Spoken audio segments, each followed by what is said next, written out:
Hi, I'm Charlotte Gallagher, and welcome to the Global News Podcast on YouTube, where we go behind the headlines to focus on one story and why it matters. Today, we're talking about the opening of the Rafah border crossing between Gaza and Egypt, often described as Gaza's gateway to the world.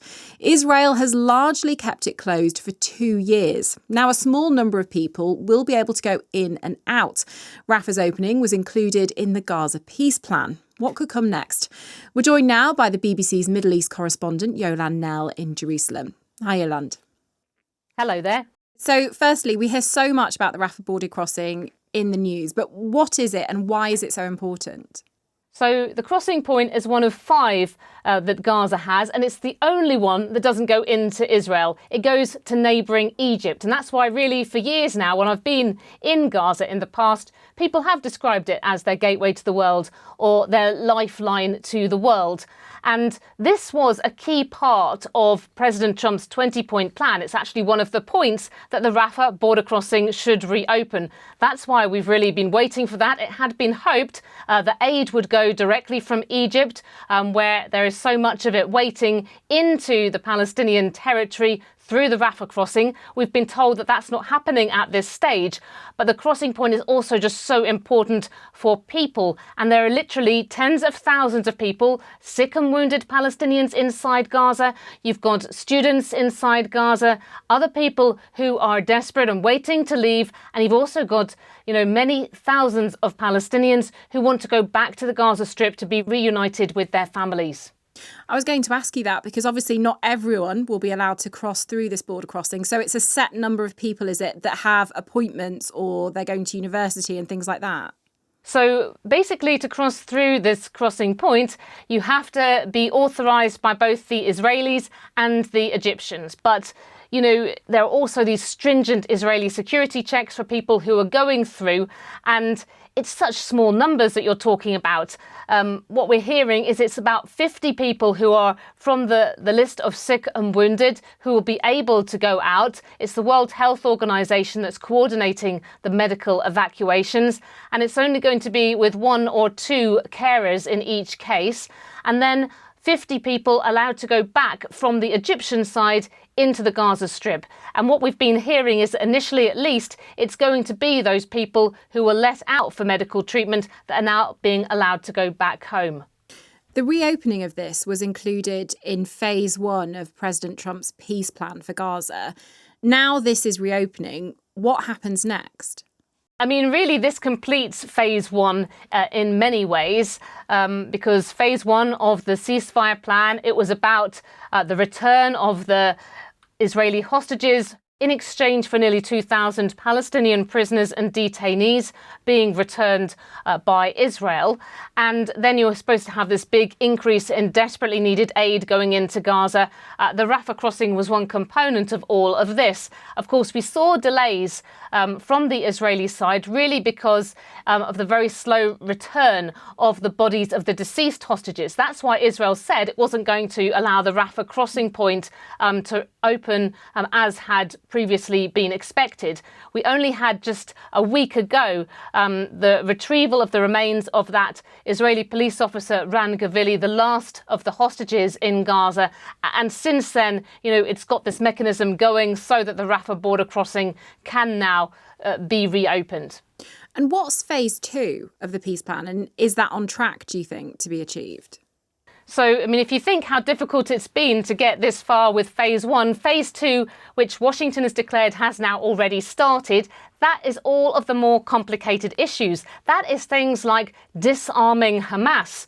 And Israel has made very clear that that has to happen before it will allow reconstruction of the Gaza Strip to start. You've also got this Palestinian technocratic committee that's supposed to take charge of the day-to-day running of the Gaza Strip, overseen by the International Board of Peace. Now, although we do have the names now of all the members of that technocratic committee, different Palestinian experts that Israel's even approved after the Palestinian factions got together and decided on these members. Well, that committee is still stuck in Cairo at the moment. It's not gone into Gaza, and it's not totally clear, what are the arrangements going to be for it to operate on the ground. There's also this big question of an international stabilisation force. That is promised by President Trump's peace plan as well. And at the moment, we don't have any countries that Israel would approve of really saying that they're going to commit their forces. We don't know when this force is going to be set up. And that's obviously, a very important part of taking things forward as well.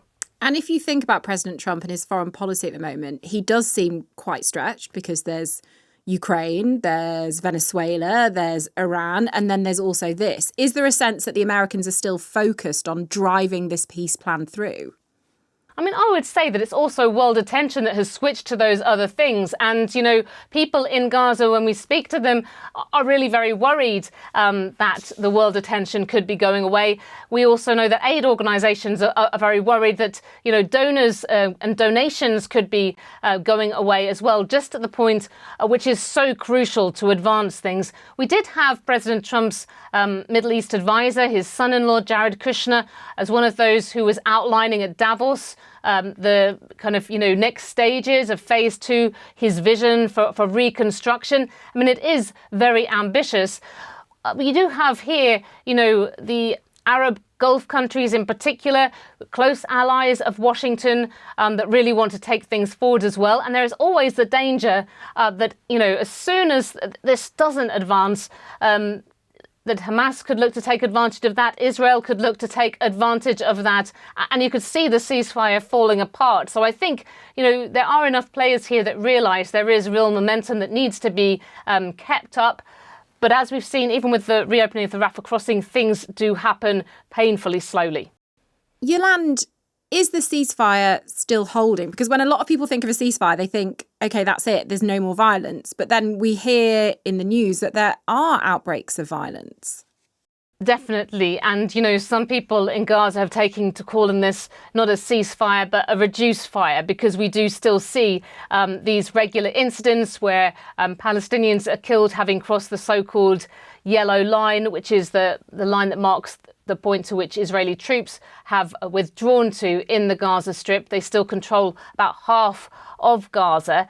And usually the Israeli military says that these were individuals who were posing a threat to its troops. Now, on Saturday, there was really a very serious day.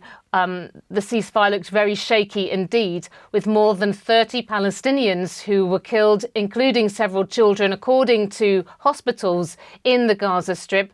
That was one of the highest death tolls in one day since the October ceasefire, with Israel accusing Hamas of having violated the terms of the agreement. And this all adds to people's sense of real insecurity in Gaza. Is there hope, both in Gaza and Israel, that this is going to last? That there will be an end to this at some point? There is, deep trauma and deep mistrust on both sides. Every day, commentators in the Israeli media, in the Palestinian media, in regional media are really sort of picking over the latest developments and where things go from here. And, it is hard to find hope. But you mentioned, the US has moved on. This is what happens in world affairs. Things move very quickly. And, it's our job, I guess, as journalists to try to keep reminding people of what exactly is happening here, even though at the moment, one aspect of the Rafah border crossing, some journalists were asking, will we be allowed to go in finally to Gaza there to join our Palestinian colleagues? And it's been made clear at this point that is not something that's on the cards. Thanks, Yolande. That was our Middle East correspondent, Yolande Knell, in Jerusalem. And if you liked this episode, do please subscribe to us here on YouTube. And if you'd like us to cover any other stories, please leave a comment below. And you can hear more international news on the BBC's Global News podcast. Listen wherever you get your podcasts.